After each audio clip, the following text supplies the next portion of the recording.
November 2nd. Mark chapter 14, starting with verse 53. They took Jesus to the high priest's home, where the leading priests, the elders, and the teachers of religious law had gathered. Meanwhile, Peter followed him at a distance and went right into the high priest's courtyard. There he sat with the guards, warming himself by the fire. Inside, the leading priest and the entire high council were trying to find evidence against Jesus so they could put him to death, but they couldn't find any. Many false witnesses spoke against him, but they contradicted each other. Finally, some men stood up and gave this false testimony.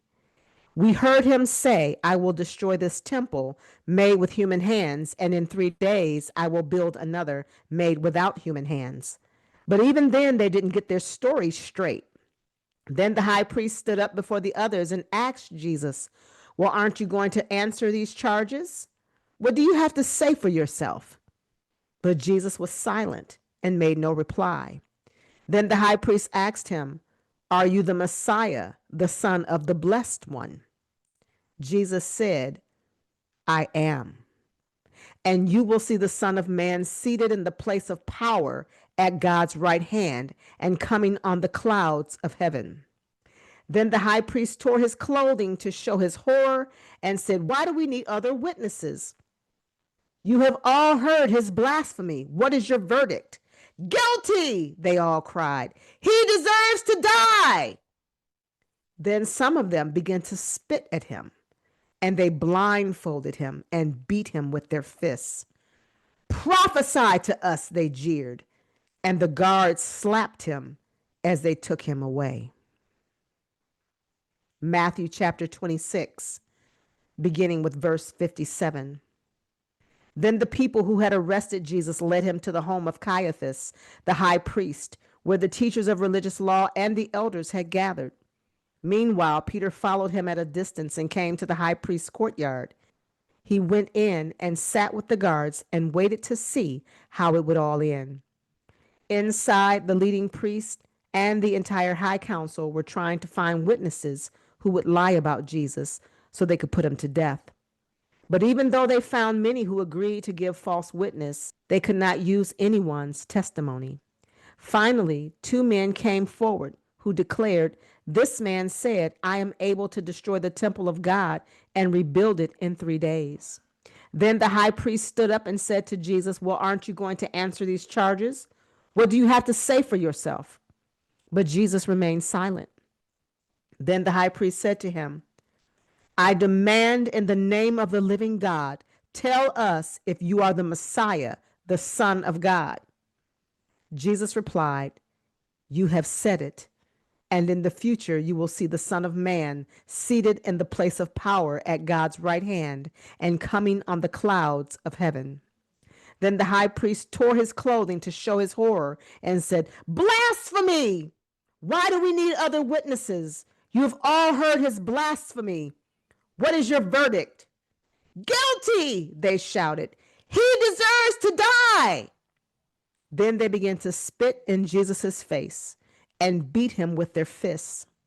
And some slapped him, jeering, prophesy to us, you Messiah. Who hit you that time? Mark chapter 14, beginning with verse 66. Meanwhile, Peter was in the courtyard below. One of the servant girls who worked for the high priest came by and noticed Peter warming himself at the fire. She looked at him closely and said, you were one of those with Jesus of Nazareth. But Peter denied it. I don't know what you're talking about, he said, and he went out into the entryway. Just then a rooster crowed. When the servant girl saw him standing there, she began telling the others, this man is definitely one of them. But Peter denied it again. A little later, some of the other bystanders confronted Peter and said, you must be one of them because you are a Galilean. Peter swore, a curse on me if I'm lying. I don't know this man you're talking about. And immediately the rooster crowed the second time. Suddenly, Jesus' words flashed through Peter's mind. Before the rooster crows twice, you will deny 3 times that you even know me." And he broke down and wept. Matthew chapter 26, beginning with verse 69. Meanwhile, Peter was sitting outside in the courtyard. A servant girl came over and said to him, "You were one of those with Jesus the Galilean." But Peter denied it in front of everyone. "I don't know what you're talking about," he said. Later, out by the gate, another servant girl noticed him and said to those standing around, "This man was with Jesus of Nazareth." Again, Peter denied it, this time with an oath. "I don't even know the man," he said. A little later, some of the other bystanders came over to Peter and said, "You must be one of them. We can tell by your Galilean accent." Peter swore, "A curse on me if I'm lying. I don't know the man." And immediately the rooster crowed. Suddenly, Jesus' words flashed through Peter's mind. "Before the rooster crows, you will deny 3 times that you even know me." And he went away weeping bitterly. Luke chapter 22, starting with verse 54. So they arrested him and led him to the high priest's home, and Peter followed at a distance. The guards lit a fire in the middle of the courtyard and sat around it, and Peter joined them there. A servant girl noticed him in the firelight and began staring at him. Finally, she said, "This man was one of Jesus' followers." But Peter denied it. "Woman," he said, "I don't even know him." After a while, someone else looked at him and said, "You must be one of them." "No, man, I'm not," Peter retorted. About an hour later, someone else insisted, "This must be one of them because he is a Galilean too." But Peter said, "Man, I don't know what you are talking about."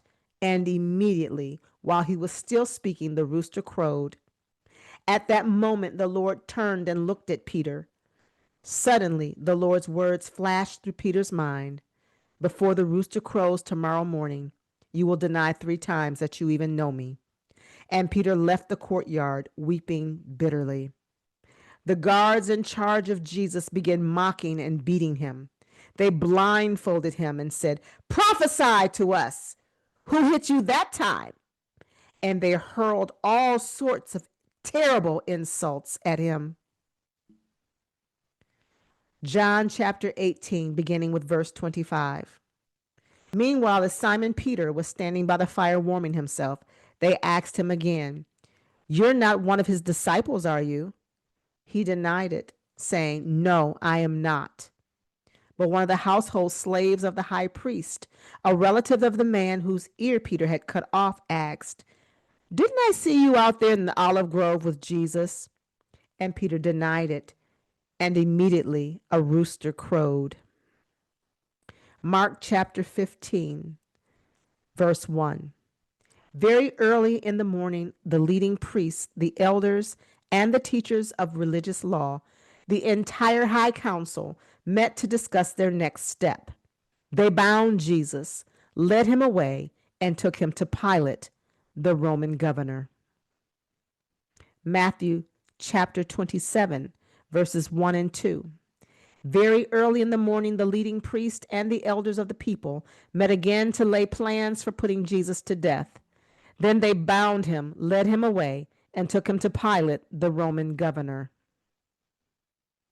Luke chapter 22, beginning with verse 66. At daybreak, all the elders of the people assembled, including the leading priests and the teachers of religious law. Jesus was led before this high council, and they said, "Tell us, are you the Messiah?" But he replied, "If I tell you, you won't believe me. And if I ask you a question, you won't answer. But from now on, the Son of Man will be seated in the place of power at God's right hand." They all shouted, "So you are claiming to be the Son of God?" And he replied, "You say that I am." "Why do we need other witnesses?" they said. "We ourselves heard him say it." Matthew chapter 27, beginning at verse 3. When Judas, who had betrayed him, realized that Jesus had been condemned to die, he was filled with remorse. So he took the 30 pieces of silver back to the leading priests and the elders. I have sinned, he declared, for I have betrayed an innocent man. What do we care? They retorted. That's your problem. Then Judas threw the silver coins down in the temple and went out and hanged himself. The leading priests picked up the coins. It wouldn't be right to put this money in the temple treasury, they said, since it was payment for murder. After some discussion, they finally decided to buy the potter's field, and they made it into a cemetery for foreigners. That is why the field is still called the field of blood.